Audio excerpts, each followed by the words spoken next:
শ্রী চন্দ্রমোহন দত্ত লিখছেন, একদিন কথায় কথায় শ্রী শ্রী মা বললেন, আমার সন্তানদের আর জন্ম হবে না, তোমারও আর জন্ম হবে না, এ জন্মই তোমার শেষ জন্ম।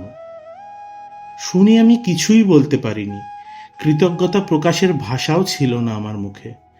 শুধু চোখের কোল বেয়ে অশ্রু গড়িয়ে পড়ছিল। নিচে নেমে আসার সময় দেখলাম সিঁড়ির মুখে শরৎ মহারাজ দাঁড়িয়ে আছেন। আমার চোখে তাঁর চোখ, সে চোখে রয়েছে কৌতুকের হাসি।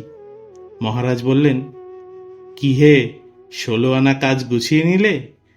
যার কাছে ব্রহ্মা বিষ্ণু মহেশ্বর কৃপা পাওয়ার জন্য দিনরাত কত তপস্যা করছে, আর তুমি কিনা তার একটু আধটু কাজ করেই আসল কাজটি হাসিল করে নিলে। যাও, আর ভাবনা কি, এখন ড্যাং ড্যাং করে ঘুরে বেড়াও। আমি আর কি বলবো। আনন্দে আহ্লাদে আমি তখনও নির্বাক, শুধু চোখ জলে ভেসে যাচ্ছে।